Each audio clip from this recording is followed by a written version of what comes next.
Ok, acho que já está.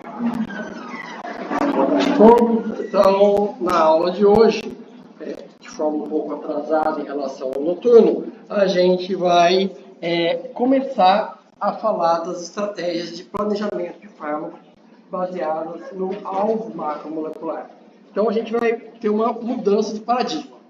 Até agora, nós estávamos focados em informações da micromolécula, como, por exemplo, suas propriedades físico-químicas, identificação de grupos que fazem interações farmacofóricas, estratégias gerais de modificação dessas moléculas para aumentar a afinidade, sem nos preocupar tanto com onde essas moléculas vão interagir, exceto pelo que a gente já discutiu dos mecanismos de interação, né, de encaixe induzido, assim por diante. Agora nós vamos explorar de forma muito mais detalhada esse alvo macromolecular, inclusive no que diz respeito a informações sobre a estrutura do alvo macromolecular, em especial onde a micromolécula vai interagir, que é então o sítio ortostérico, ou o sítio principal de interação dessas macromoléculas, das micromoléculas com as macromoléculas. Isso, de certa forma, marca também uma mudança na forma como a gente pensa e desenha o nosso planejamento de fármacos, nossa estratégia, que vai desde a identificação de moléculas bioativas, triagem de compostos em busca daquele primeiro hit, do composto bioativo inicial, e todo o processo de otimização e, subsequentemente, que vai entrar nas fases clínicas, tá? O que eu quero dizer com isso é que quando a gente não usa informações do alvo macromolecular, ou sequer pensa nesse alvo macromolecular, é muito comum se utilizar estratégias como, por exemplo, aquelas baseadas em ensaios fenotípicos.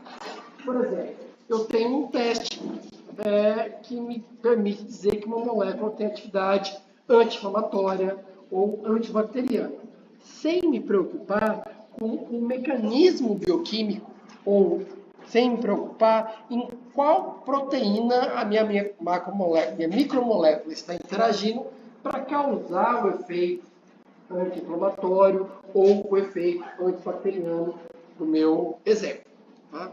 A partir da década de 1980, mais precisamente para o final da década de 1980, houve uma grande mudança nesse paradigma no desenvolvimento de fármacos na indústria farmacêutica. Foi na década de 80 que as ferramentas de DNA recombinante, da tecnologia DNA recombinante, se popularizaram. Isso permitiu, então, que a gente produzisse algumas proteínas e enzimas em grande quantidade e purificasse essas enzimas, proteínas recombinantes, permitindo que agora hipóteses sobre a importância de uma dada proteína para uma via bioquímica fossem avaliadas de forma mais detalhada. Né? E então, o planejamento de fármacos baseado no alvo passou a ser um modelo predominante no desenvolvimento de fármacos, tanto na academia quanto na indústria. Existem aí prós e contras quando a gente pensa no desenvolvimento baseado em ensaios fenotípicos ou baseado em alvos. Vou comentar alguns deles com vocês. O primeiro deles diz respeito ao tipo de inovação que eu quero. Tá? Vou pegar como exemplo um antitumoral. Se eu uso um ensaio fenotípico para identificar moléculas de atividade antitumoral, pode ser que eu identifique uma molécula que tem um mecanismo de ação farmacológico diferente dos antitumorais já conhecidos. Por outro lado, e isso vai ser uma inovação radical, que vai ser uma molécula nova que tem um mecanismo de ação inédito. Por outro lado, eu sei que quinases são importantes para mecanismos de divisão celular. Se eu escolho uma quinase e vou fazer uma triagem de compostos bioativos frente a essa quinase, que eu já sei que tem uma ação no ciclo de proliferação celular, eu vou encontrar uma molécula que pode ser inédita, mas que age sobre um alvo e que tem um mecanismo de ação já conhecido. Nesse caso, provavelmente eu vou ter uma inovação incremental. Tá? Então, de certa forma, os modelos diferentes de planejamento vão permitir inovações em graus totalmente distintos. É claro que, só um segundinho, só concluir o raciocínio para não me perder. É claro que, às vezes, eu não vou eleger como alvo uma proteína que eu já sei que é importante. Eu tenho a hipótese que uma proteína nova tem um papel para uma doença ou para uma patologia. Né? Nesse caso, a minha inovação, aí sim, vai ser radical, porque eu estou hipotetizando que aquela proteína tem uma importância ainda não confirmada para uma doença. Diga. Como você falou da ginásio que ia fazer desenvolver um novo que iria ser similar e agir no mesmo alvo da ginásio, seria por similaridade química? Vamos lá. Não. Bom, primeiro, similaridade química, a gente está com o pensamento do LBDD. Né? Eu vou pegar uma molécula que eu sei que inibe aquela quinase e vou projetar ou procurar outra que é similar àquela. Né? Eu posso fazer isso, mas isso eu não estou explorando de forma nenhuma a informação do alvo macromolecular. A informação do alvo macromolecular ela é explorada na medida em que eu conheço, por exemplo, a estrutura do sítio daquela quinase, o que ela tem de diferente com outras quinases do meu organismo, e eu faço modificações ou eu seleciono uma molécula que vai se ligar na quinase relacionada com o mecanismo tumoral, mas não com uma quinase que tem papel fisiológico. Eu não comecei ainda a falar das técnicas baseadas no alvo. Né? Eu estou tentando fazer uma analogia de como que eu usar estratégias baseadas ou focadas no alvo e estratégias baseadas em ensaios fenotípicos pode levar a resultados diferentes. E percebam que um ensaio fenotípico que vai aferir se a molécula tem atividade antitumoral ou não, eu estou testando o seu ensaio fenotípico, ele é pelo menos celular. Então eu estou testando minha molécula com todos os alvos possíveis que tem naquela célula, naquela linhagem tumoral.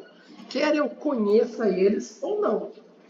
A questão é que no ensaio fenotípico, o alvo sobre o qual minha micromolécula vai agir não necessariamente é conhecido a priori. Enquanto que no ensaio focado no alvo, eu elejo um alvo a priori e vou fazer meu teste todo baseado ou voltado para a modulação daquele alvo macromolecular. Então, são formas diferentes de pensar. Essa estratégia de pensar no alvo como etapa determinante da busca por um novo medicamento, coloca, então, a identificação ou a seleção do alvo macromolecular numa etapa anterior, inclusive, à descoberta de moléculas bioativas.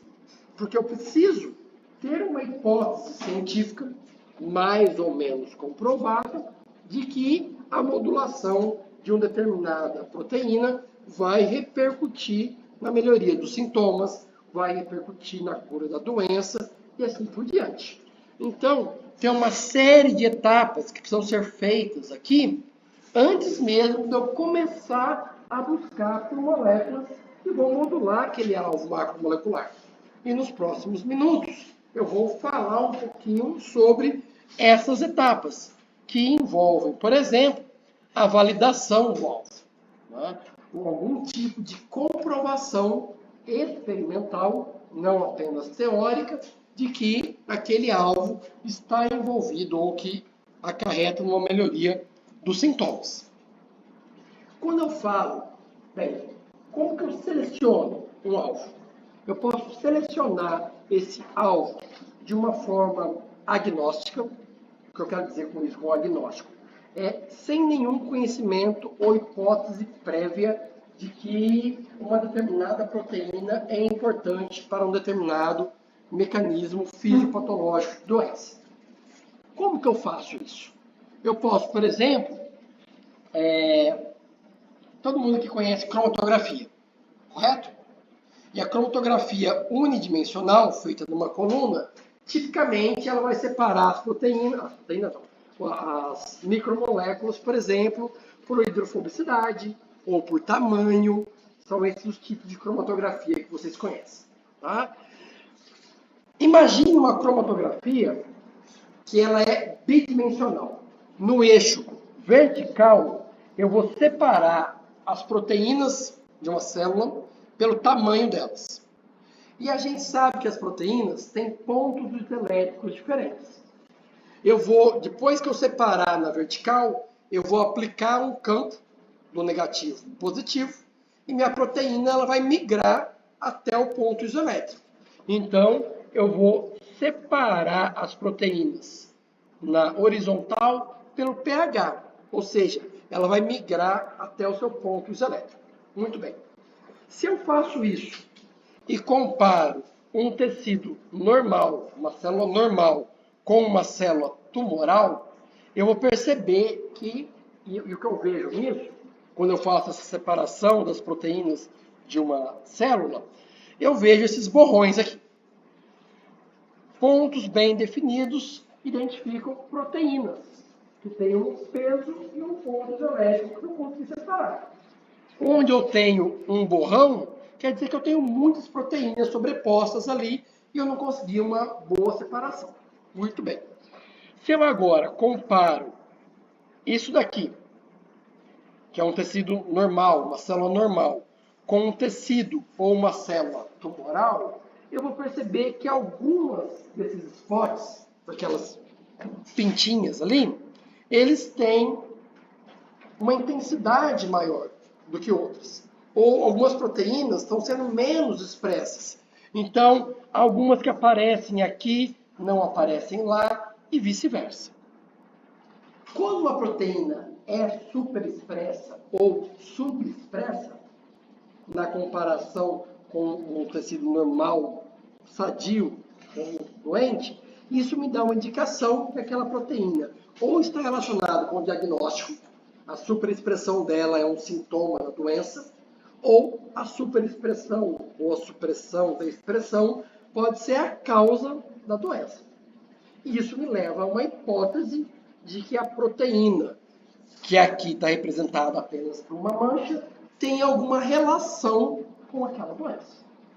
Isso é uma forma, inicialmente eu não estou fazendo hipótese nenhuma de qual proteína é importante.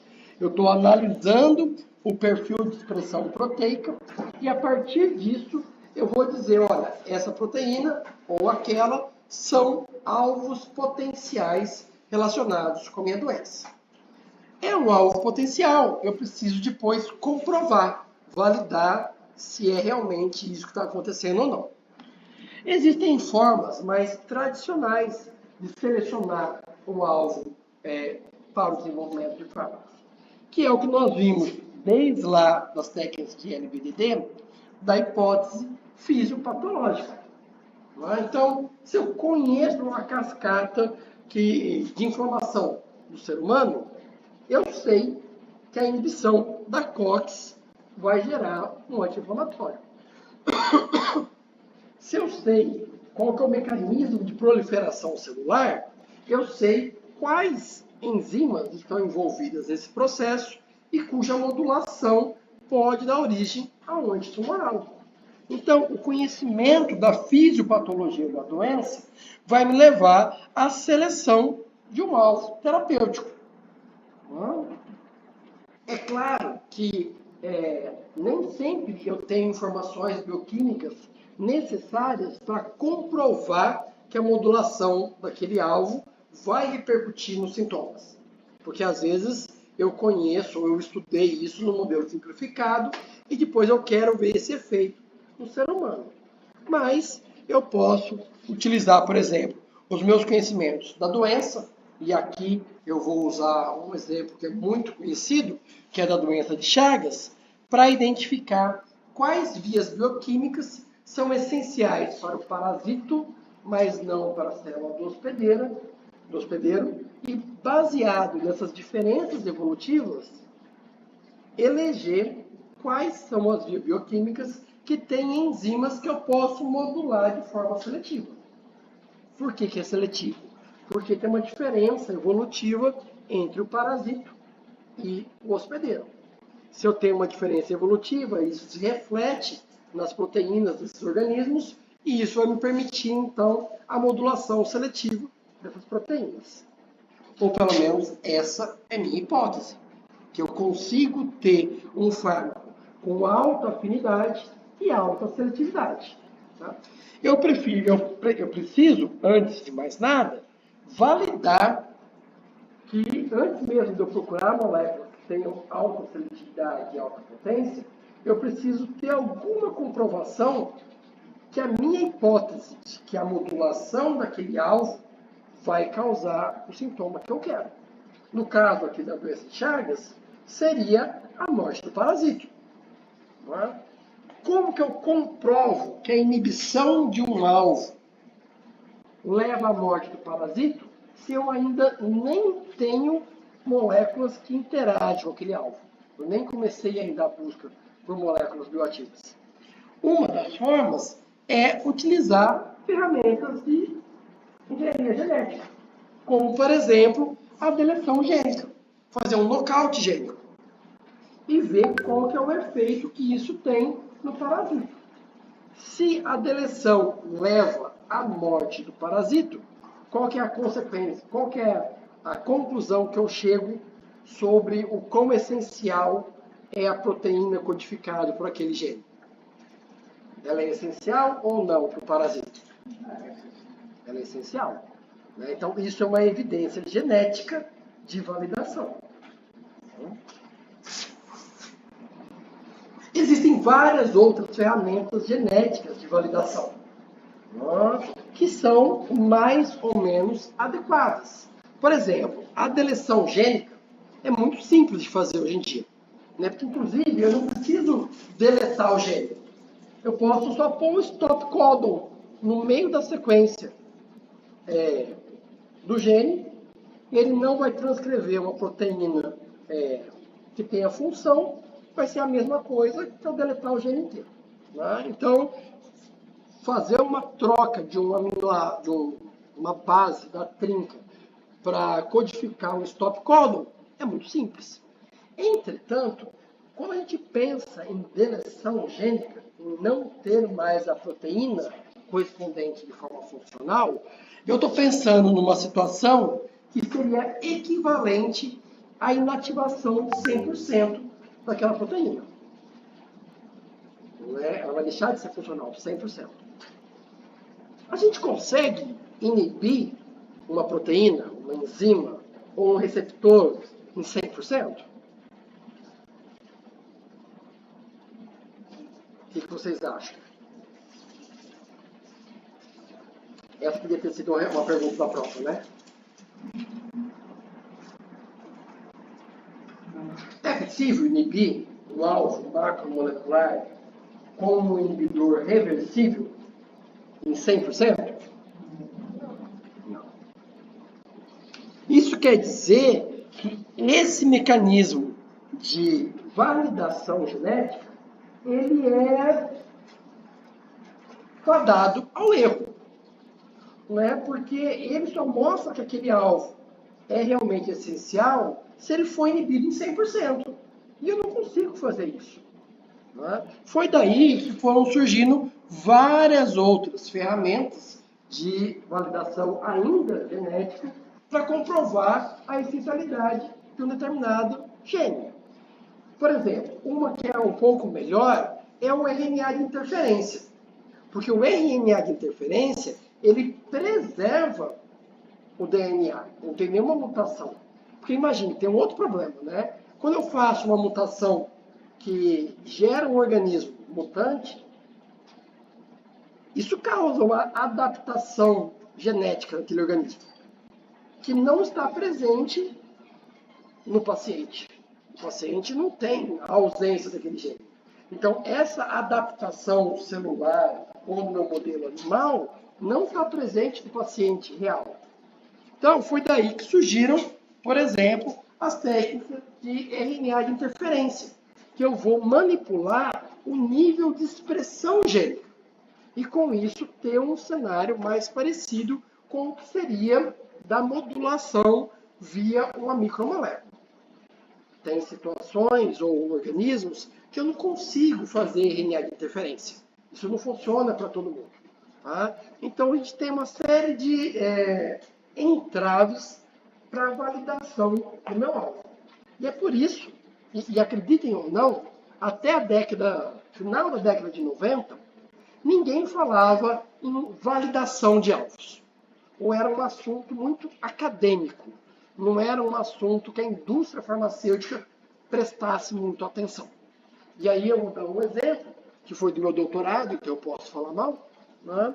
Eu trabalhei com uma enzima de Chagas, e contando eu e todo mundo que trabalhou nesse projeto, se formaram uns 15 doutores. E esse alvo, depois descobriu-se que ele não é validado.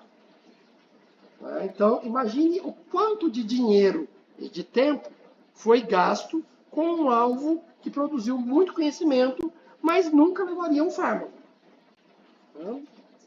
Hoje é fácil olhar para trás e falar assim, poxa, vocês perderam tempo. Mas quando o projeto começou no início da década de 80, ninguém falava de validação. Quando eu estava terminando o meu doutorado, validação estava no auge. E foi aí, logo depois, que perceberam, olha, esse alvo não compensa a gente investir mais tempo e dinheiro, porque não vai dar em nada. Tá? E no Brasil ainda não tinha nenhum grupo nem que fizesse validação genética. Era só fora do Brasil.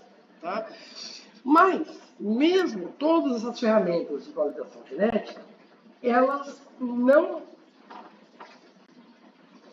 conseguem responder de forma correta se um alvo é validado ou não para o desenvolvimento de um fármaco. Pelo seguinte, as ferramentas genéticas, elas, em última instância, elas vão avaliar os níveis de expressão gênica, mas não a interação de uma micromolécula com uma macromolécula. Então, muitas vezes, as etapas iniciais de triagem e de identificar uma molécula que modula o alvo macromolecular ainda são consideradas como etapas de validação. Porque só quando eu tenho uma micromolécula que modula aquele alvo terapêutico é que eu consigo ter uma maior segurança, e veja que eu vou usar o termo maior, para dizer que nunca é 100%, de que a modulação daquele alvo vai causar os efeitos que eu quero. Por que disso tudo? Por que eu preciso da micromolécula para validar meu alvo? Porque tem alguns alvos que simplesmente não são moduláveis por micromoléculas. Quando eu penso no genoma humano, e isso foi uma preocupação que surgiu no início dos anos 2000, quando eu penso no genoma humano e todas as proteínas codificadas no nosso genoma, que é por volta de 30 mil proteínas, tá? Eu tenho por volta de 30 mil genes, e aqui eu não estou contando o slides alternativo para falar de mesoformas, mas esse estudo inicial aqui, que foi de 2002, mais ou menos, ele fez a seguinte análise. Dos nossos, por volta de 30 mil genes, cerca de 3 mil estão envolvidos com alguma patologia. Dentro desses 30 mil, eu tenho outros cerca de 3 mil genes que codificam proteínas que são moduláveis por micromoléculas. Nós temos proteínas que participam de vias de sinalização que é proteína. Então não tem um sítio para micromolécula. Da intersecção desses dois universos, eu vou ter aquelas que são meus alvos terapêuticos. São moléculas moléculas, ou melhor dizendo, macromoléculas, relacionadas com algum tipo de doença e que são passíveis de modulação por micromoléculas. Como que eu identifico esse universo aqui? No artigo lá de 2002, foi por analogia. O autor olhou no mercado quem eram os alvos que tinha fármaco. Se eu tenho no genoma um gene que codifica uma proteína para a mesma família que tem um fármaco conhecido, ele está aqui no meio. Se ele codifica uma proteína para a qual não tem nenhum fármaco conhecido, ele está desse lado aqui. Tá? E assim por conseguinte. Então, a partir dessa análise, chegou-se à estimativa de que o número de alvos terapêuticos que poderiam ser explorados pela indústria farmacêutica era da ordem de 600 a, eu estou sem óculos, 1.500. Tá? O que é bem menos do que os 30 mil proteínas codificadas no nosso genoma. Tá? Apesar disso, para a indústria farmacêutica, foi um ganho tremendo, porque antes do genoma, então até o final da década de 90, todo e qualquer fármaco estruturalmente específico que vocês imaginarem, tinham por alvo entre 342 alvos presentes no nosso organismo. Então vejam que com o genoma, no mínimo, duplicou, na melhor das opções aí, quadruplicou o número de alvos potenciais. Tá? Então vejam que tiveram vários alvos que nunca tinham sido explorados. E isso foi um fôlego adicional para a gente pensar no desenvolvimento focado nesses alvos que nunca tinham sido explorados. Tá? Acontece, bem, essa questão de ter alvos moduláveis por micromoléculas passou a ser chamado, desde esse artigo aqui, de alvos druggable. Em inglês tem uns termos assim muito bonitos, né? Druggable.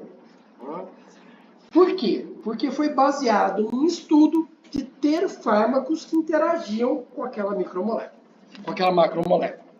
Entretanto, esse é um conceito muito restrito. Imagina quantos fármacos foram lançados no mercado de 2000 para cá.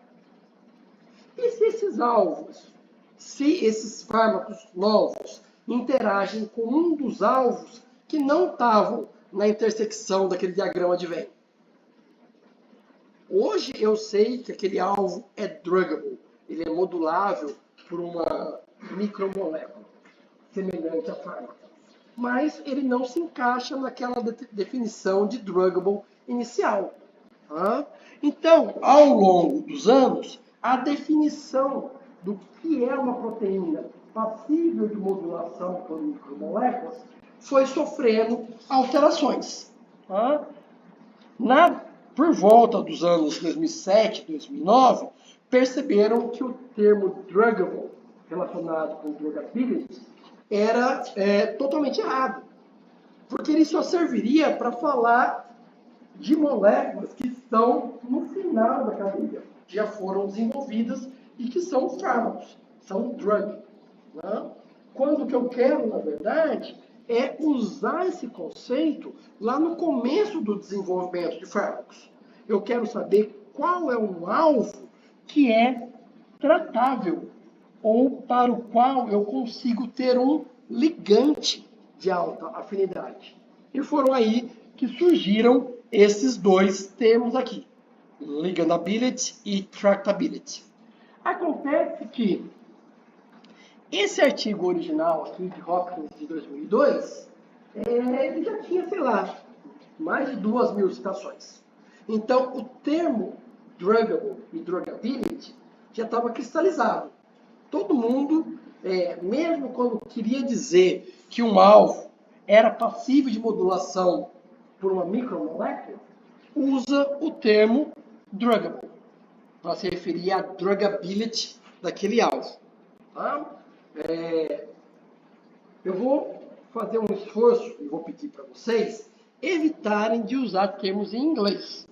Como a gente não tem um termo bonito para usar, é melhor falar do conceito. Alvo passível de modulação por micromolécula. Pronto.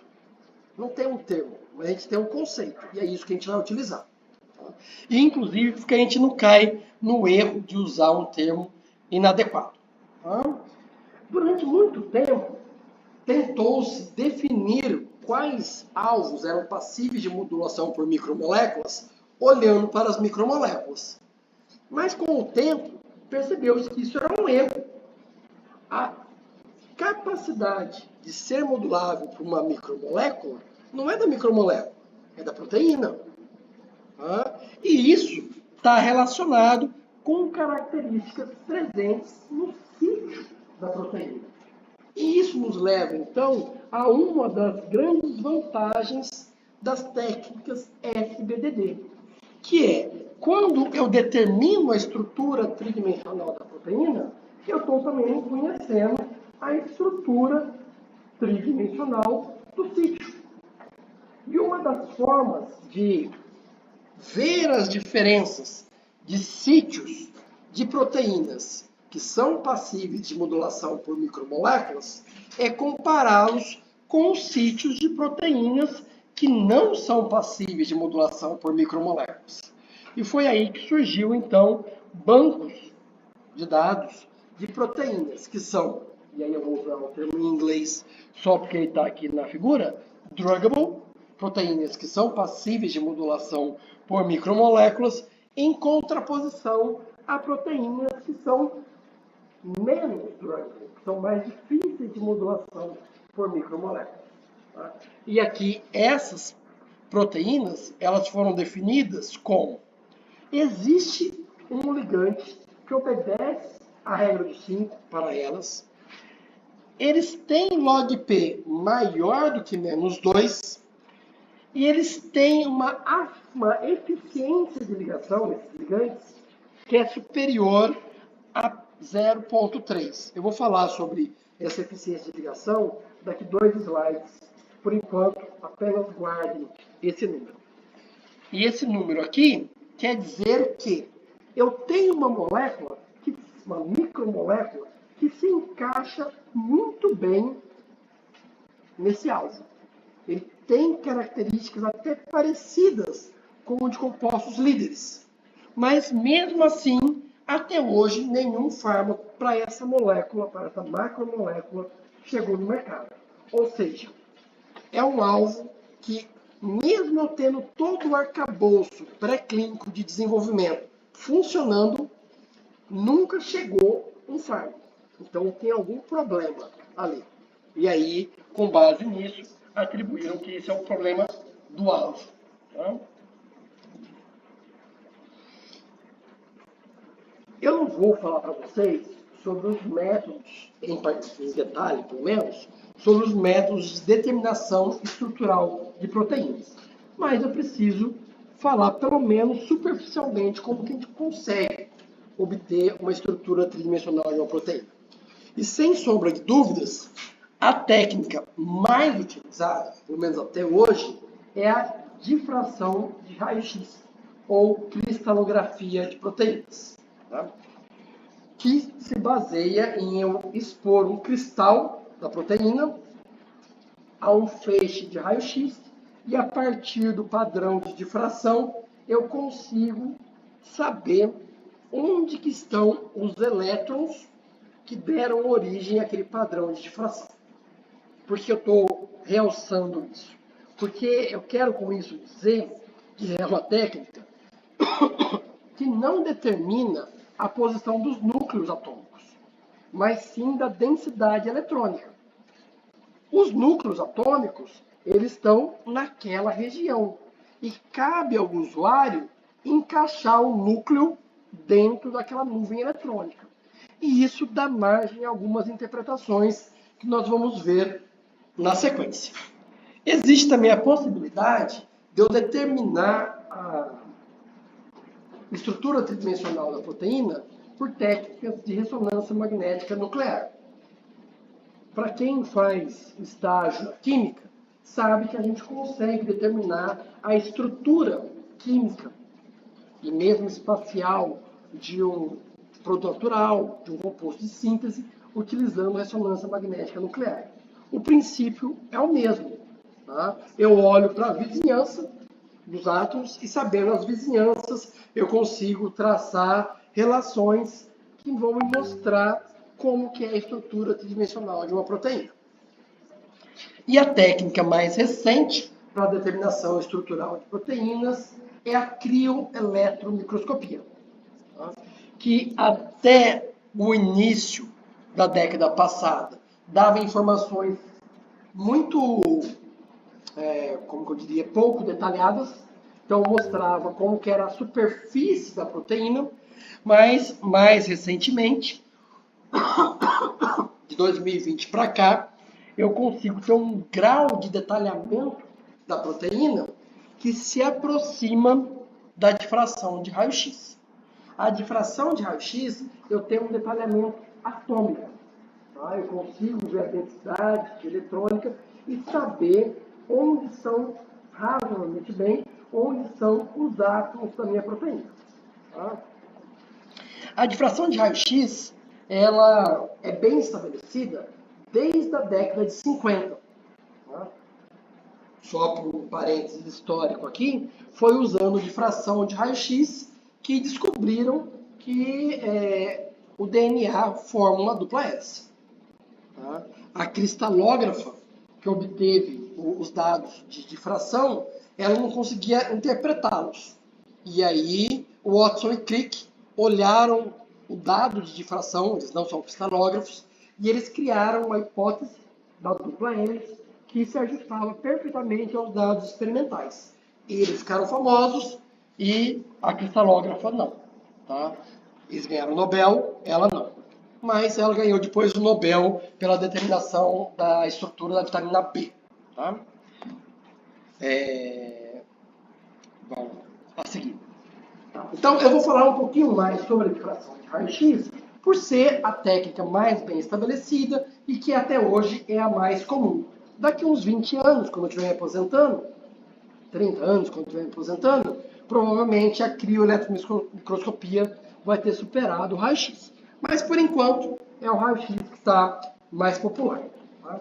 Então, a gente precisa entender, porque a gente vai usar essas estruturas para fazer modelagem molecular nas práticas, que essas estruturas, elas não são perfeitas. Mas quem faz uso delas de forma inadvertida, acaba cometendo erros muito grandes. Tá? Um dos erros é não prestar atenção à qualidade da estrutura que está sendo utilizada. Lembra que eu disse para vocês que o experimento nos mostra a densidade eletrônica? A densidade eletrônica é essa nuvenzinha, essa rede aqui que está sendo mostrada. E eu posso ver essa nuvenzinha eletrônica, essa densidade eletrônica, com um grau de detalhamento maior ou menor. Esse detalhamento é dado por um índice que é chamado de resolução. Tá? E é muito fácil eu entender resolução agora na era do Google Maps. Né? Quando você olha o Google Maps no celular ou na tela do computador, tem uma barra ali que diz, olha, daqui a aqui é 1 quilômetro ou daqui a aqui é 100 metros. Não é? Qual que é o mapa mais detalhado? Quando a barra é de 1 quilômetro ou quando a barra é de 100 metros? Não é? Isso daqui, essa barra, é a resolução do meu mapa. Números menores indicam uma maior resolução. A cristalografia é a mesma coisa. Números menores, 1 angstrom, tem uma resolução melhor do que um mapa de 3 angstroms. Em 3 angstroms, a minha densidade eletrônica mostra aproximadamente onde são as cadeias laterais da minha proteína. Num mapa de 1 angstrom, eu vou até me aventurar a apagar a luz durante 30 segundos, e quem está dormindo continua, quem não está não vai dormir em 30 segundos. Dá até para ver que aqui no centro, ó, o mapa de densidade tem um buraquinho. Né? Eu consigo ver até o detalhamento da nuvem eletrônica do anel aromático. Tá? Então, eu vejo um grau de detalhamento muito maior. Estruturas de 1 angstrom de resolução, elas têm muito menos erros induzidos pelo usuário do que quem tem resolução de 3, de 2.7 e assim por diante. Diga. Mas já vai ser diferente também. Toda vez que vai escolher o valor fazer, eu posso fazer a mesma molécula, eu posso fazer ela em 12. Ou já que o sistema já dá lá A proteína esse dado de resolução, ele vem do experimento que determinou a estrutura.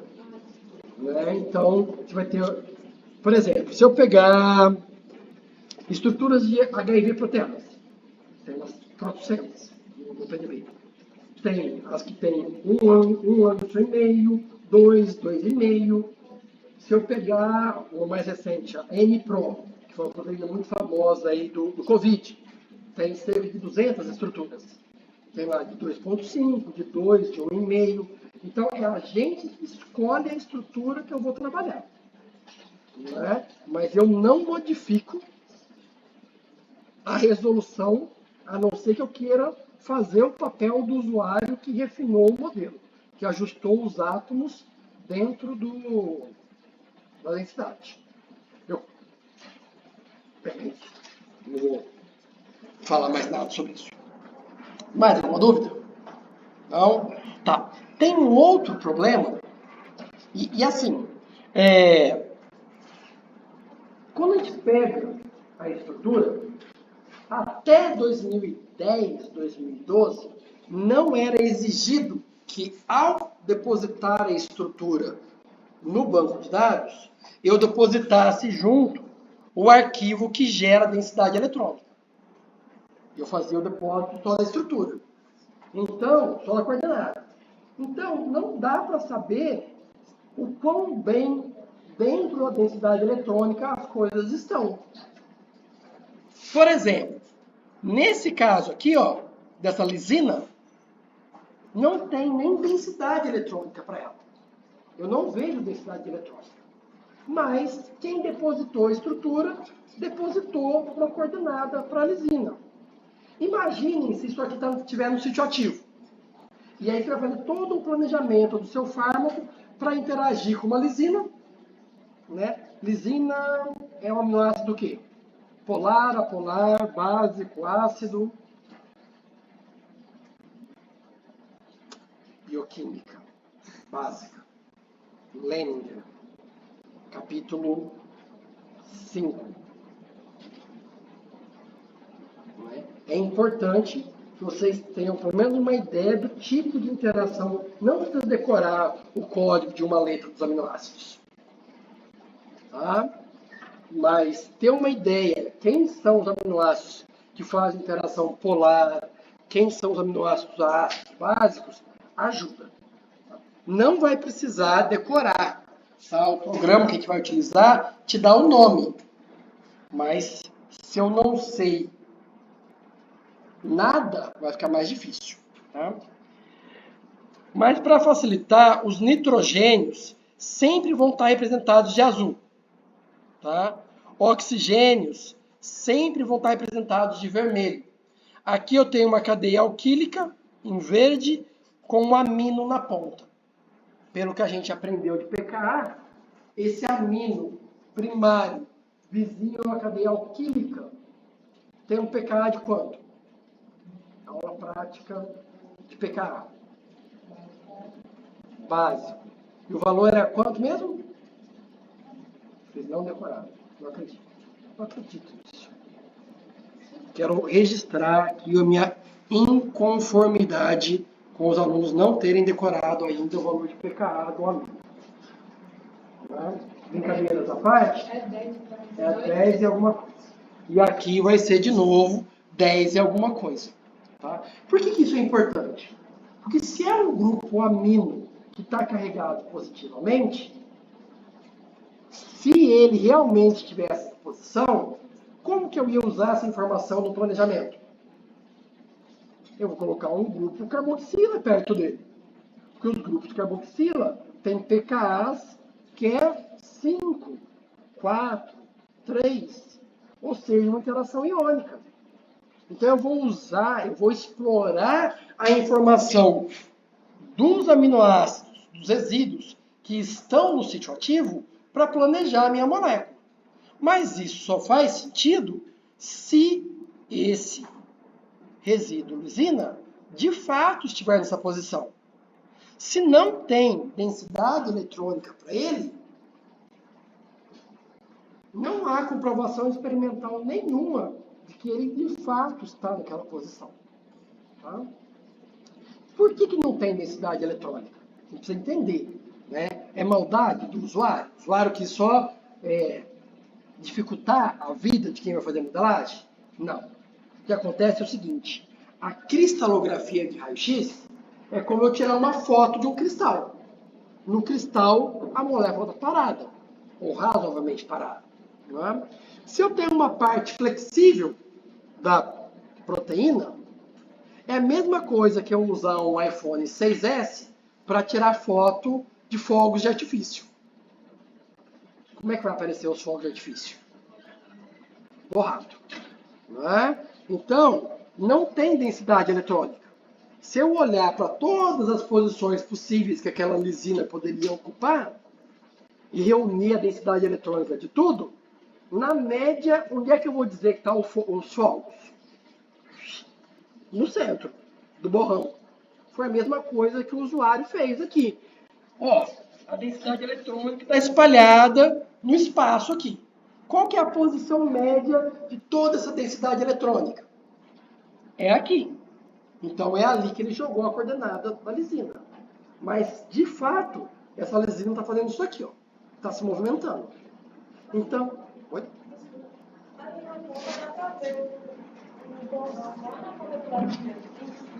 Peraí, vou apagar a luz para ver se ela vê um pouco.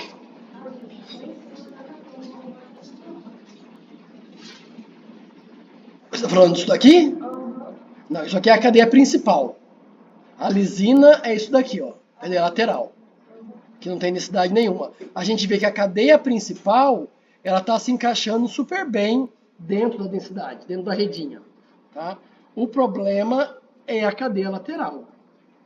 Aqui no caso da tirosina, essa aqui está se encaixando super bem.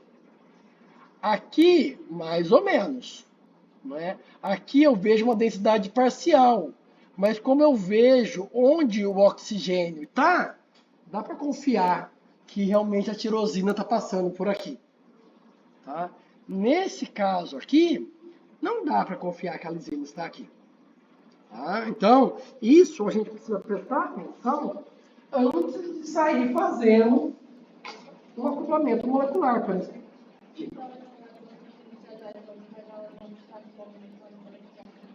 Sim. Geralmente, a falta de densidade eletrônica é devido à flexibilidade conformacional.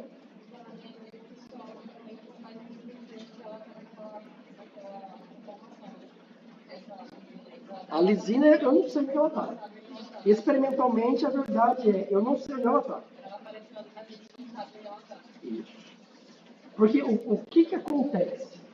O usuário, ou melhor dizendo, o cristalógrafo, ele deposita isso daqui e tem uma coisa que se chama fator de ocupação. O fator de ocupação varia de 0 a 1. E aí, 1 é 100% do átomo naquela posição, 0 é 0% do tempo naquela posição. A estrutura, se eu olhar, ela vai estar com o fator de ocupação 0. Só que o programa de acoplamento molecular não entende fator de ocupação 0. Ele olha uma coordenada XYZ. Tem coordenada XYZ para aquela lisina, ela está ali. E aí o programa, ou vocês, se não prestarem atenção, vão criar toda uma hipótese de para onde eu tenho que crescer minha molécula gastar tempo de síntese, de purificação, de ensaio biológico, para fazer algo que não vai ter atividade nenhuma. Tá? Como eu disse um pouco, aliás, alguns minutos atrás, você tem a pergunta? Não? Tem, pode falar.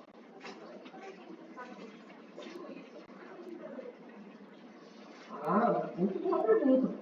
Não perca a primeira aula de acoplamento molecular da prática. Nós vamos ver tudo isso na primeira aula de acoplamento molecular da prática. Aliás, não, esse ano não vai ter aula de acoplamento molecular da prática. Devido a contenções no nosso cronograma. Então, eu vou falar para vocês aqui. Se a gente pegar bem, a resolução está lá no cabeçalho. Tá? A densidade, eu posso, no próprio site do PDB, pedir para ver agora a proteína com densidade. Então, dá para eu fazer essa análise. Tá? Mas, tem uma outra coisa que também dá para fazer, não diretamente no site do PDB, mas no programa que nós vamos utilizar, que é olhar o fator de temperatura. O fator de temperatura dá essa ideia de quem está se movimentando muito e quem está se movimentando pouco. Um fator de temperatura alto indica regiões da proteína que são flexíveis. E fatores de temperatura baixo indicam regiões mais rígidas da proteína. Isso está representado aqui por um esquema de cores e de espessura da representação. Tá?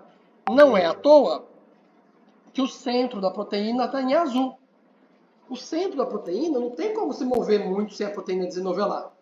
Ela vibra ali o átomo ao redor da sua posição.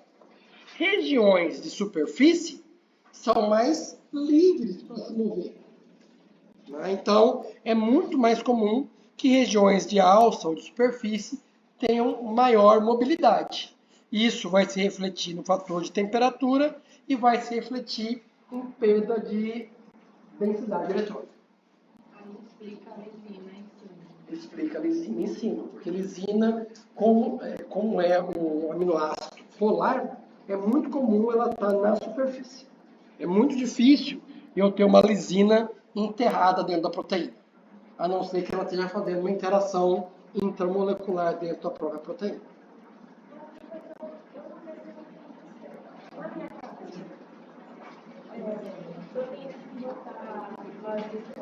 Ela pode ter um fator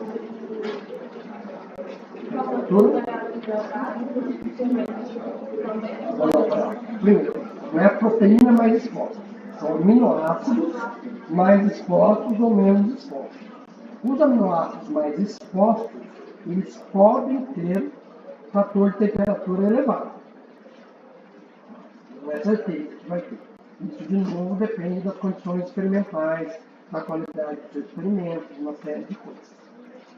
Por exemplo, é muito comum hoje em dia a gente pegar o cristal da proteína e resfriar ele a 100 Kelvin para fazer o experimento. É claro que a 100 Kelvin, a movimentação da proteína é muito menor do que a temperatura ambiente. É de 373? 300 e muitos Kelvin. Tá? A 100 Kelvin é bem menor. Tá? Então, é uma coisa que a gente pode fazer para ter uma estrutura, se ela se movimenta menos, a densidade eletrônica aparenta melhor. Tá? Por outro lado, eu estou perdendo a informação de quais regiões da proteína de fato se movimentam. Então, eu estou mascarando uma informação que pode ser importante. Eu estou mascarando, por exemplo, um encaixe induzido. Tu concorda? Que a região que é rígida, ela não vai se movimentar. Mas a região flexível é a que deve participar do encaixe induzido, que de repente é importante para o planejamento que faz. Mais alguma pergunta? Não? Ok. Muito bem. Percebam, então, que determinar a estrutura da proteína e saber qual das diversas estruturas que está no gráfico utilizar é apenas o começo da história. Porque não me interessa a proteína como um todo. Me interessa o sítio onde o ligante vai interagir. É possível determinar a estrutura da proteína em complexo com o ligante? É. Mas, em muitos casos, isso é mais desafiador do que obter a estrutura da proteína sozinho.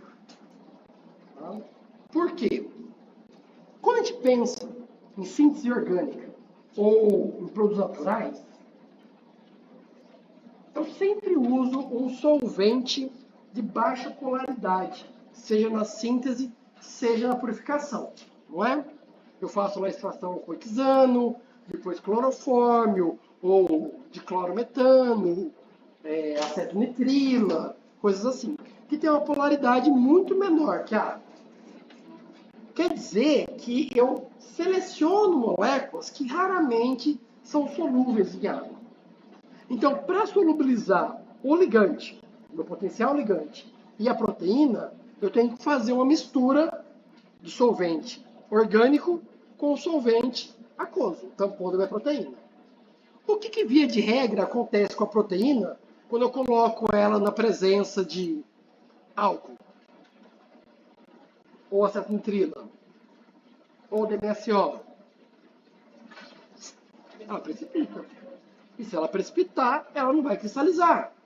Então, encontrar uma condição onde a proteína vai cristalizar na presença de um ligante é desafiador. Não é impossível, mas é desafiador.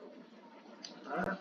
É mais comum eu conseguir, por exemplo, a proteína na presença de um substrato, uma análogo de substrato, que seja hidrossolúvel.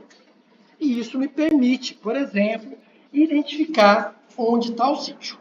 Entretanto, existem alvos macromoleculares de interesse para a indústria farmacêutica que até hoje nunca foi cristalizado com um ligante. Então eu não sei experimentalmente onde está esse sítio. Diga.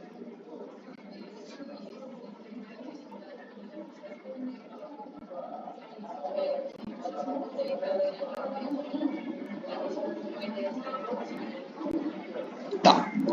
Parênteses. Nesse semestre eu não falei de frustração proteica, mas a frustração proteica, a gente poderia entendê-la como a energia potencial que a proteína tem, que é transformada em cinética, que leva à movimentação durante o encaixe induzido.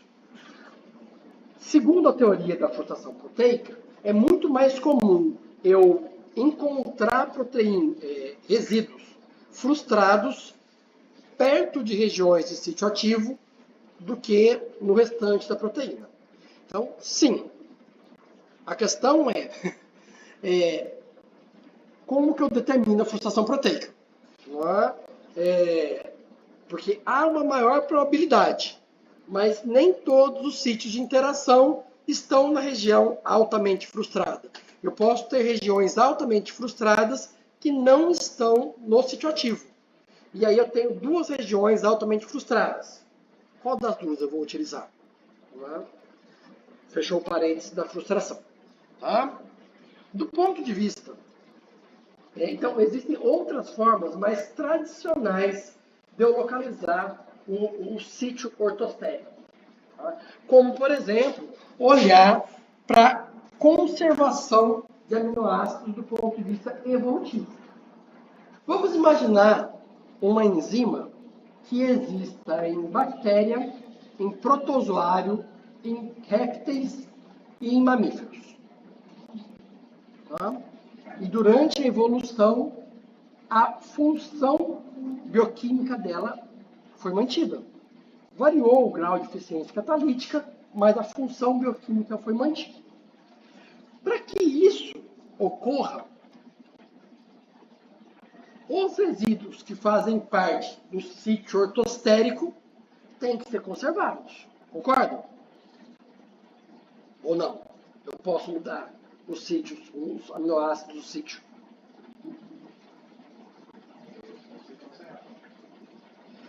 Eles têm que ser conservados no sentido, eu posso trocar uma serina por uma treonina.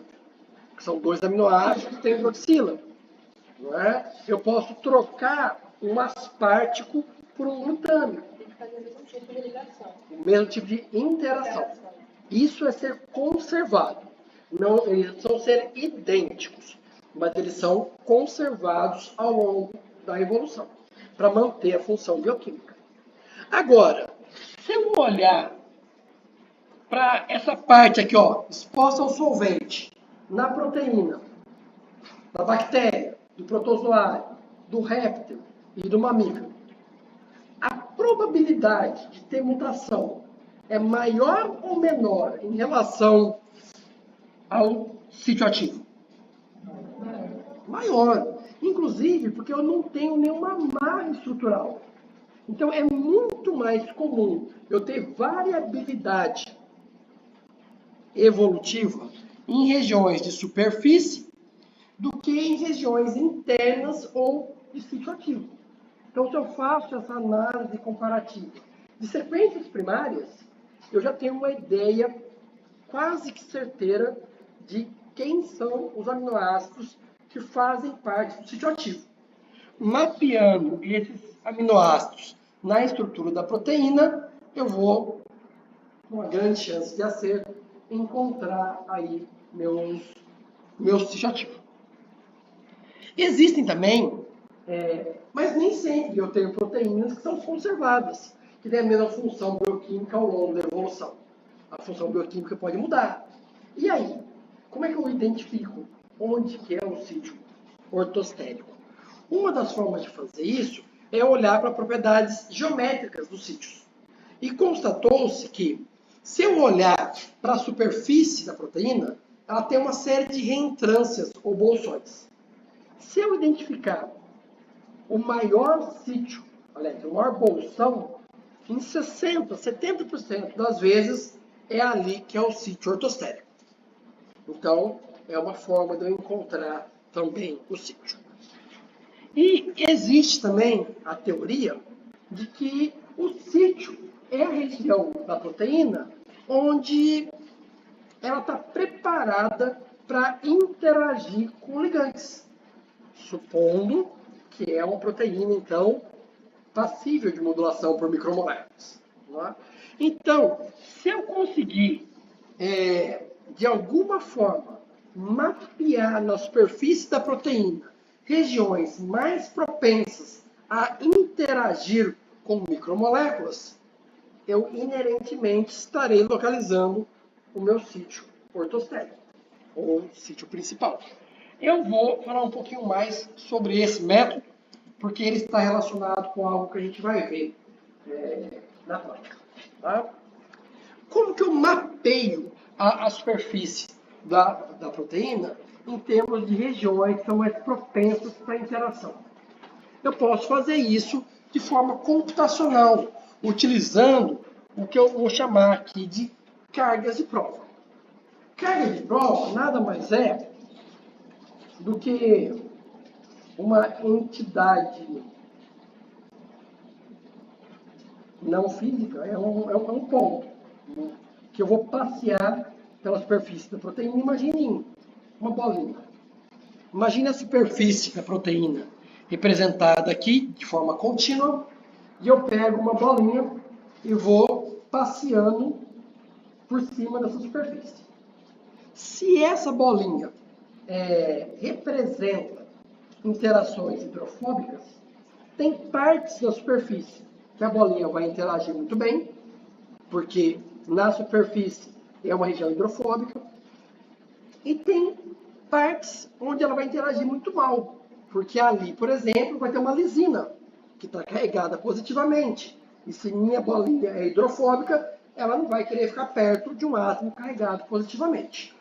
Então, se eu faço isso utilizando bolinhas diferentes, eu vou descrever os tipos de interação que vão ocorrer na superfície e nos bolsões presentes na minha proteína. Para descrever essa interação, eu vou ter que usar algum tipo de descrição de interação.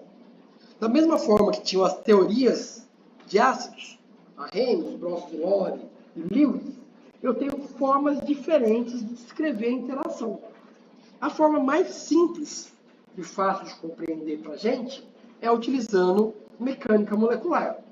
Tá? Porque a mecânica molecular utiliza a mesma física que vocês viram no ensino médio. Inclusive, vocês fizeram exercícios parecidos com o que a gente usa aqui. Os átomos da proteína são representados por esferas de volumes proporcionais ao seu número atômico e ligados entre si por molas de constante Kx, que é proporcional a se é uma ligação simples, dupla ou tripla. Imaginem isso para uma proteína.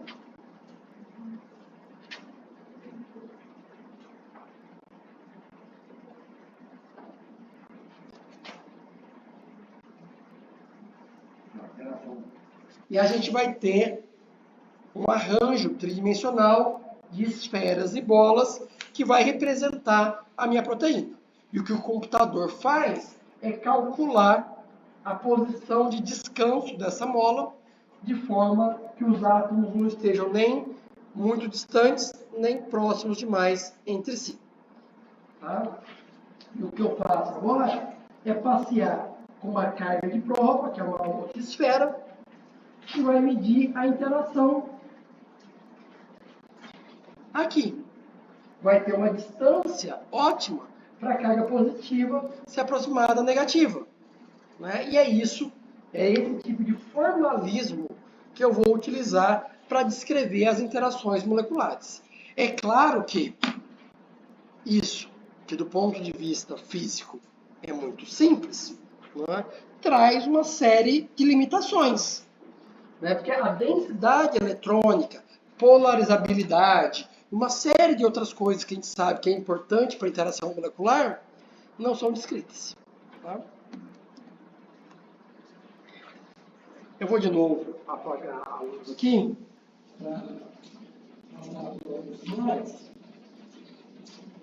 Tá? Então, em termos gerais, o que eu vou fazer é pegar uma carga de prova, por exemplo, carregada negativamente, e vou passear pela superfície da minha proteína, que está representada aqui em azul, né? E eu vou achar uma certa região aqui que tem uma interação de menos 8 quilocalorias. Primeiro, eu preciso entender o que é essa região e o que significa o menos 8 quilocalorias. Para fazer uma analogia, eu vou recorrer ao que vocês viram lá na geografia do ensino médio, que são os mapas topográficos de contorno. Eu pego um mapa tridimensional, projeto ele bidimensionalmente. Nesse centro aqui, eu tenho o topo do meu monte, não é? Vamos imaginar essa montanha aqui de ponta cabeça. Quanto mais baixo, melhor a interação. Tem um ponto aqui que é onde essa carga menos 3 interage de forma ótima, com a maior energia possível. Concorda comigo? Vocês não estão muito concordando, eu acho que eu sei mesmo.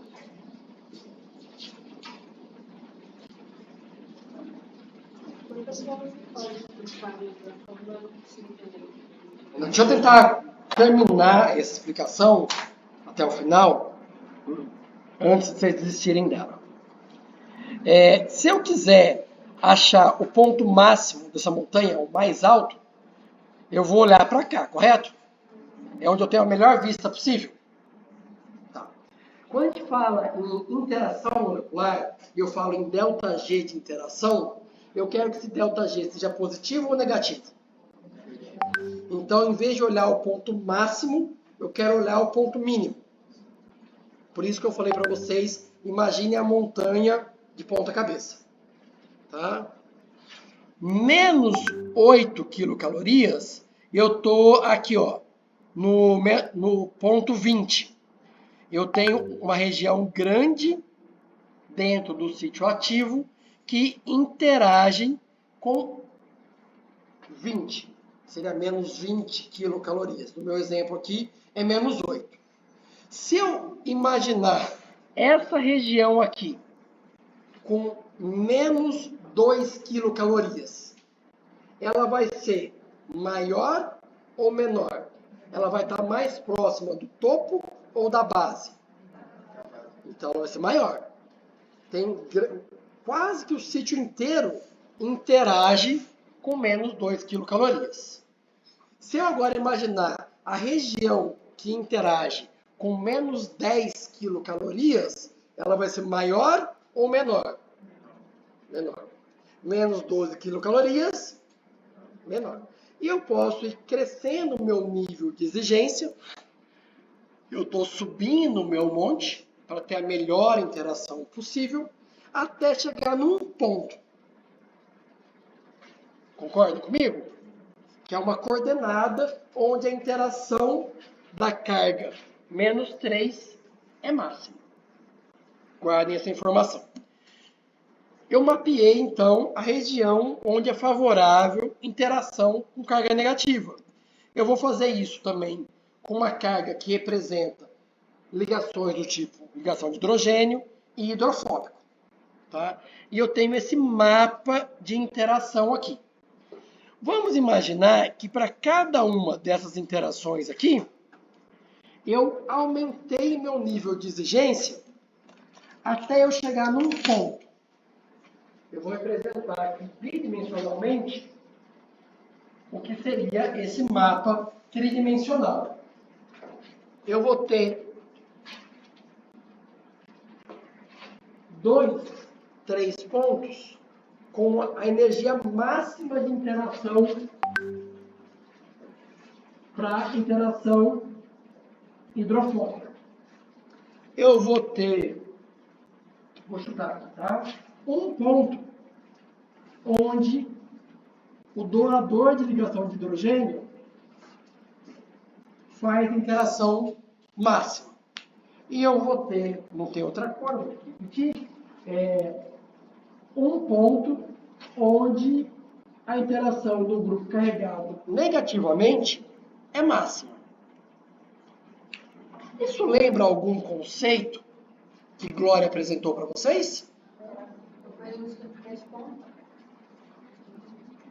Vamos tentar melhorar isso aqui.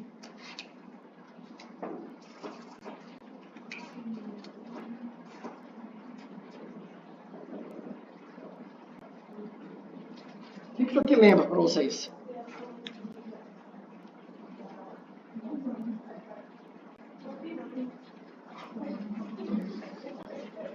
Um modelo farmacofórico, onde eu tenho interações que são essenciais para a atividade, onde que é a máxima interação hidrofóbica, onde que é a máxima interação para uma carga negativa, onde que é a máxima interação para um doador de ligação de hidrogênio.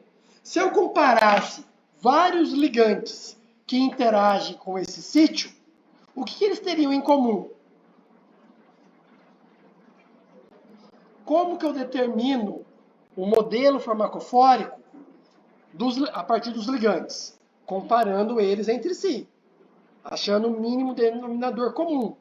Como que eu faço o modelo farmacofórico? Olhando para o receptor. Fazendo exatamente isso. Isso vai me criar um modelo farmacofórico. Moléculas que façam esse perfil de interação vão ter atividade sobre esse alvo macromolecular. Não é isso que a gente quer de um modelo farmacofórico? Saber quais são as exigências para que a molécula interaja com esse alvo? Então, essa é uma forma de eu determinar o modelo farmacofórico a partir do alvo macromolecular. É claro que, e lembrando, eu fiz isso daqui para identificar o sítio ativo, porque é uma região onde eu vou ter interações fortes com diversas cargas de prova diferentes. Mas, como eu estou partindo da mecânica molecular, isso aqui é limitado. Por quê? Esse meu modelo, ele diz que aqui não tem interação favorável de ligação de hidrogênio. Mas se eu andar 0,1 angstrom para o lado, tem.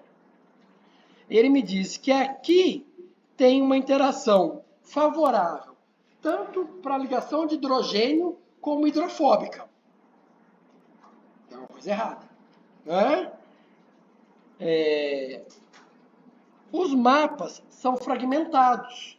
Por exemplo, aqui é favorável ligação hidrofóbica, aqui é favorável ligação hidrofóbica, mas entre os dois está dizendo que não é favorável. Diga.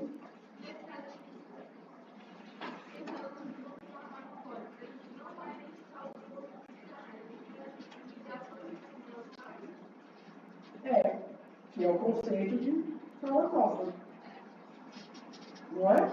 O farmacóforo não é o grupo funcional. O farmacóforo é o tipo de interação que ele faz. Você se perdeu no que eu falei ou no modelo farmacofórico?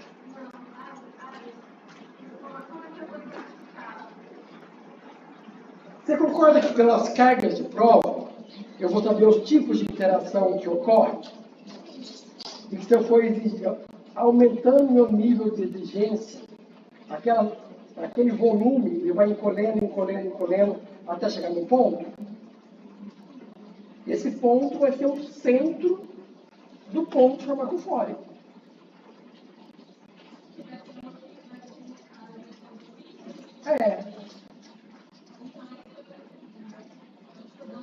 Quanto você tem que encontrar. Eu estou falando que a partir dessa informação eu consigo montar um modelo farmacofórico.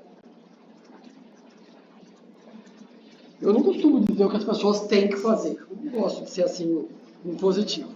Vocês podem fazer o que vocês quiserem, desde que não cause nenhum dano ao patrimônio público. Tá? Não seja ofensivo, nada mais. Tá? Outras limitações desse modelo aqui.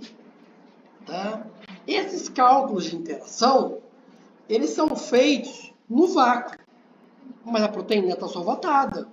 Então, os efeitos de solvatação não são levados em consideração. Da mesma forma, essas interações aqui com cargas, elas não levam em consideração o efeito entrópico. Porque, segundo esse mapa de interação e esse modelo farmacofórico, se eu tiver uma molécula que tenha todas essas interações, ela vai ser ativa. Mas se essa molécula for extremamente flexível, pode ser que ela só adote a conformação bioativa em 1/1000º de vezes a cada hora. Efetivamente, ela não vai estar na conformação para interagir ali. Né? E isso não está sendo levado em consideração. Por conta disso tudo, a gente, tanto na identificação de sítios ativos, como no uso do modelo farmacofórico, eu tenho falsos positivos. Tá? Mas, lembrando, é uma forma da gente tratar o problema. Diga, Pedro. Posso. A borda abrupta é porque aqui, ó, tá vendo que qualquer um dessas superfícies, eu tenho um limite. Que nem no modelo farmacofórico. No modelo farmacofórico, se o átomo doador estiver aqui, ele vai dizer que não respeita o modelo farmacofórico. Mas se eu andar 0,01 angstrom para lá, a minha molécula respeita o modelo farmacofórico. É o mesmo raciocínio que com as superfícies. Tá? Isso é importante na hora de eu usar o modelo para criar um modelo farmacofórico. De eu usar o mapa de interação para criar um modelo farmacofórico. Tá? Não exatamente para a identificação do sítio. Laços fragmentados. Concorda que daqui para cá ou daqui para cá é uma região próxima do espaço? Talvez você não concorde porque você não tem noção de espaço ainda. Mas se isso aqui tudo está dentro do sítio, né? São regiões próximas no espaço. É a mesma coisa que eu disser que, ó, vou desenhar um anel aqui.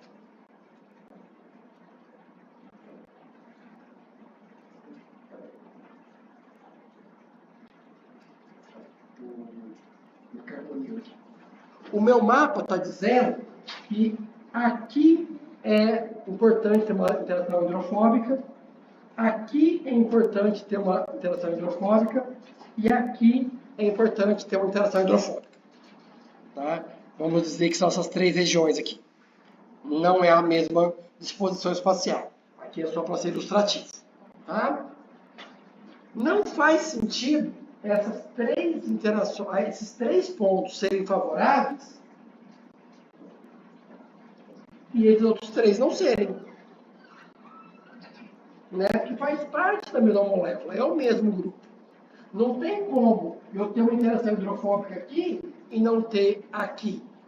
Né? Ou só ser favorável para esse átomo, não ser favorável para esse. Porque no espaço eles estão juntos, ou próximos entre si. Então essa fragmentação, a margem abrupta e a fragmentação dificultam na hora de eu planejar moléculas que satisfaçam essas interações. Diga.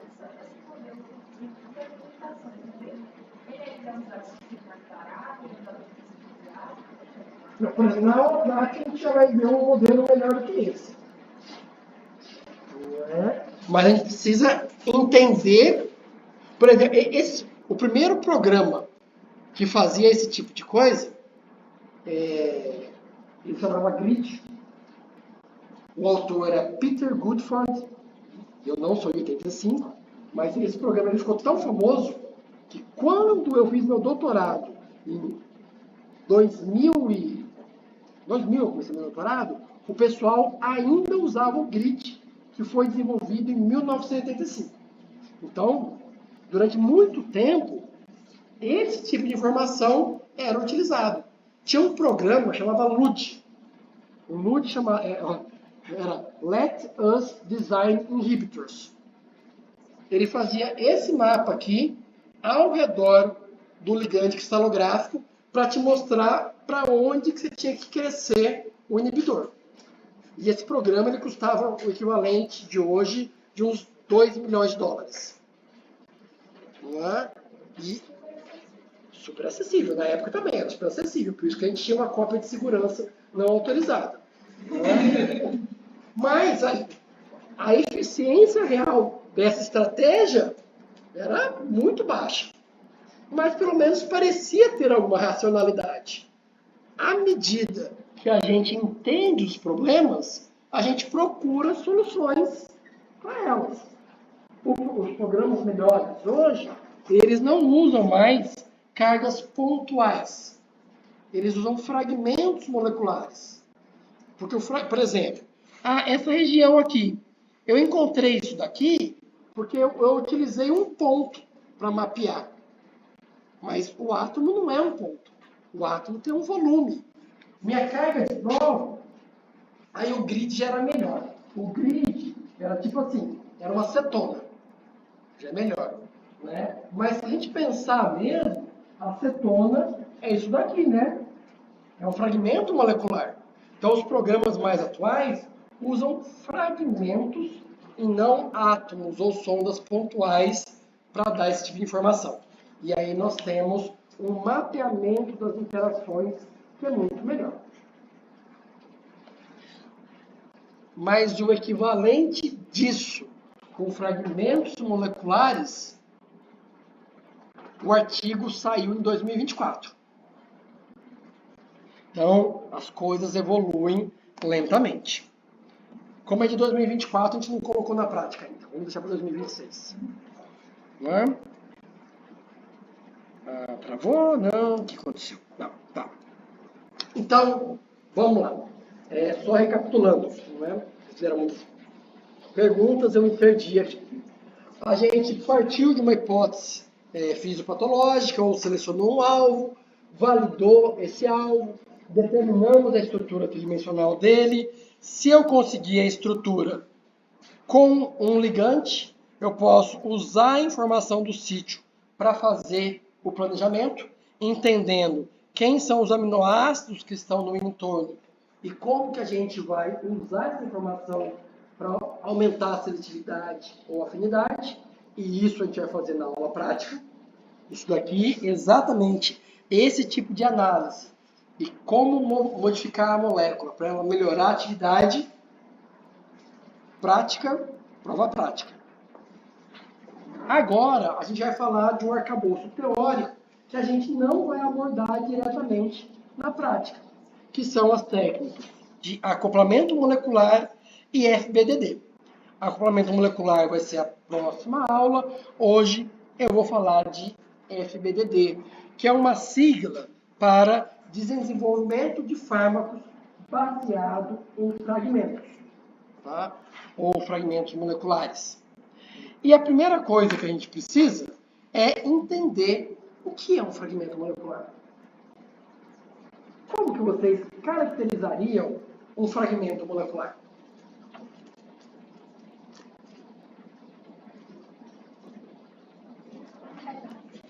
Um pedaço.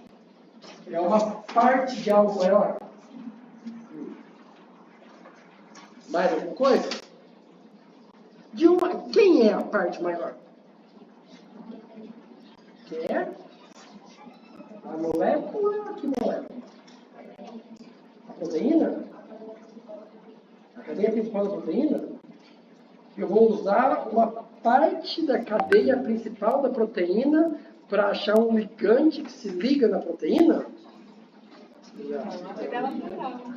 É a cadeia lateral da proteína que eu vou usar para identificar o ligante que inibe aquela proteína.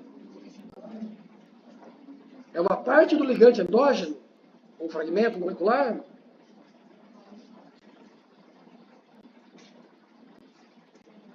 Eu só estou tentando entender o raciocínio de vocês.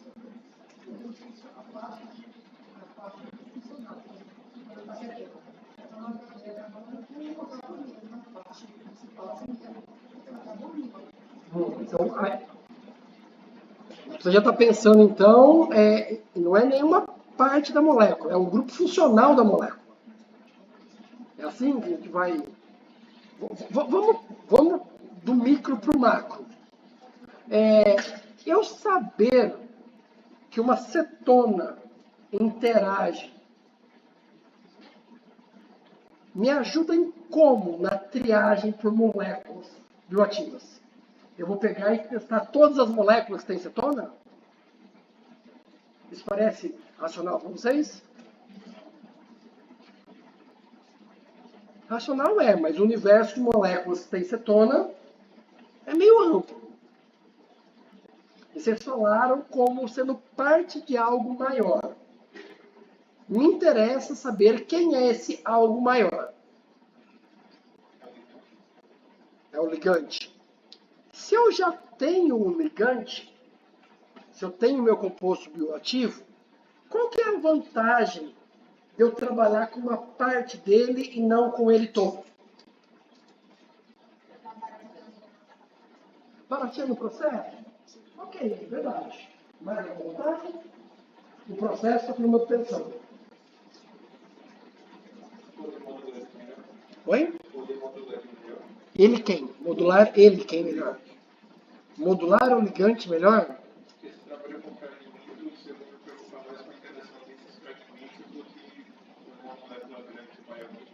O primeiro seria menos interações. Seria de visualizar. Ora, no fragmento e não para a molécula como um todo. Eu acho que vocês estão tentando ler a figura, mas enfim. Tá. Porque. Vamos pegar um exemplo aqui então. Já que tem a projeção. Quem que faz mais interações com o alvo? O composto bioativo ou um dos fragmentos individualmente? Um dos fragmentos individualmente? Não. Um não é possível, porque ó. Não.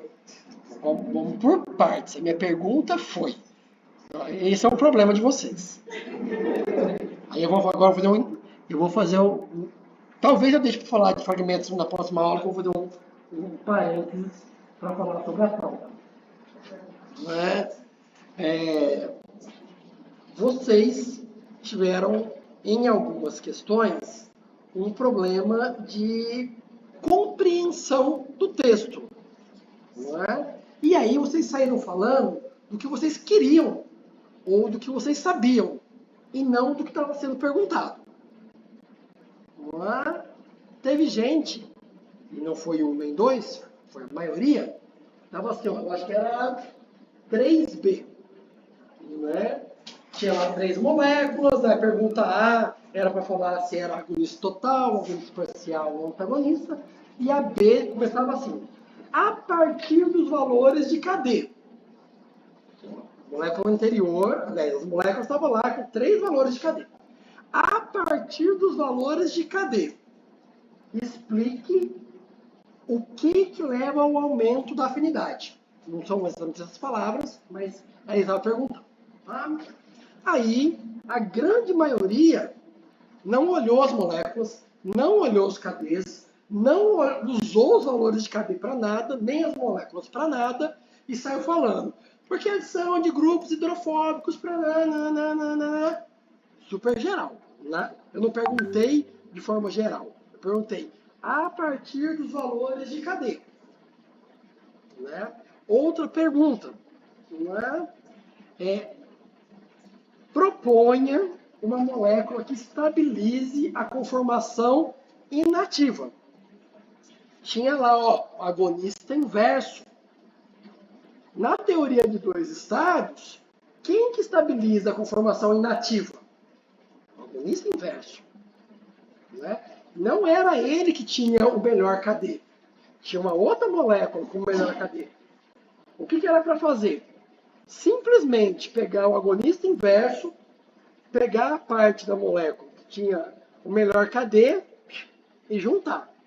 Era uma questão, entre aspas, dada. Né? Porque estava lá, estava tudo. Não precisava criatividade nenhuma. Era só olhar para a página anterior e juntar 2 partes da molécula. O que a maioria das pessoas fizeram?